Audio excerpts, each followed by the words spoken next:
Hey guys, it's Ross Scott and on Space Couch 8 we're going to take a look at what the Last Jedi Visual Dictionary says about Paige Tico. So here we go. I will just start off.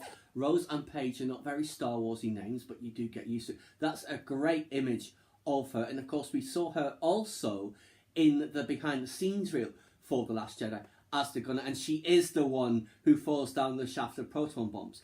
There is her half of the Hazian smelt necklace that she shares with her sister. What else does it say? She has a buoyancy foam filled flight vest collar, which obviously is this. I just turn that. You can see the collar there. Diffusing sequence of pins in sleeve storage. That is in here. I think, yes. Life support system, atmospheric hose. That's all of this. And obviously we saw that this attaches to her like a face hugger. She has a I'll just take her helmet off so we can see her cap underneath. There you go. And it's very much, as I said before, like Dr. Aphra's.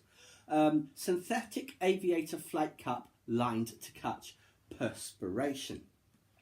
Paige Tico serves as the Cobalt Hammer's ventral gunner. She and her sister Rose have committed their lives to the Resistance cause, having witnessed firsthand the brutality of the First Order on their homeworld in the Otomok system. Paige has survived several missions and has become superstitious as a result, occasionally wrapping her medallion around the struts of her cannons for good luck. Though Rose is currently on assignment aboard the cruiser Radis, she sometimes accompanies her sister on flights.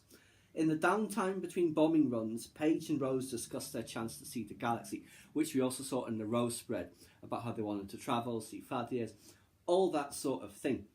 We see here, obviously, that is the Star Fortress. That is the ball turret there that she's in.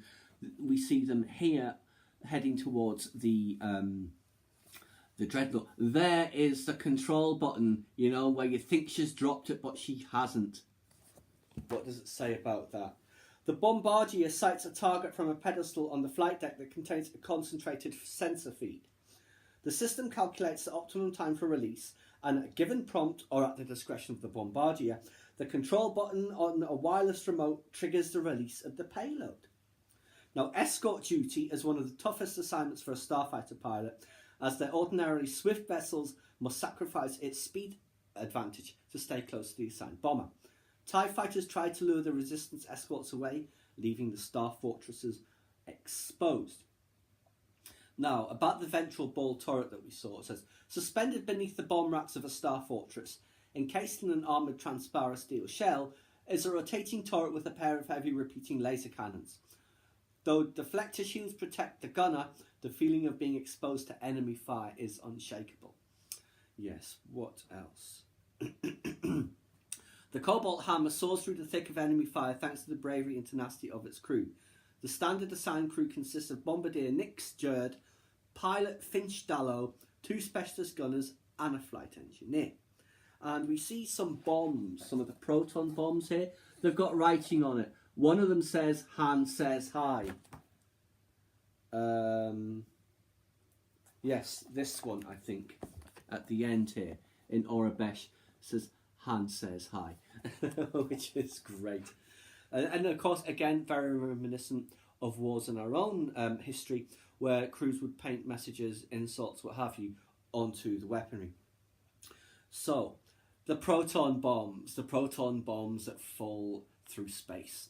The Star Fortress's tall profile comes from the modular bombing magazine called the Clip by the bomber's crew. The assembly can be programmed to drop specific sections of the payload in sequence, but the most common configuration is deploy all, which drops all 1,048 bombs from one end of the racks to the other. And in the cross sections for the Star Fortress, it does go on about the magnetic accelerator or whatever it is that speeds them up and drops them. And they've got momentum, that's why they go. It's Star Wars, just go with it. But yes, that's our look at Paige Tico. I really enjoyed that lady's performance in the film. Veronica Na, I think it is. She was great. You really felt for her. You know, that's one of those characters you immediately sympathised with her. It was immediately felt like Star Wars. You're on her side.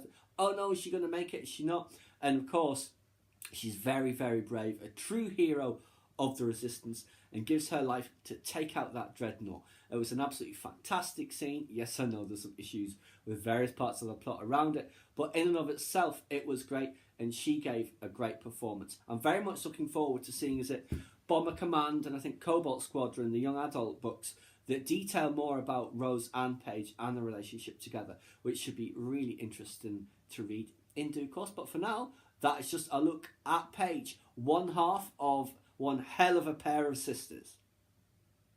Please subscribe to my channel if you enjoyed this content.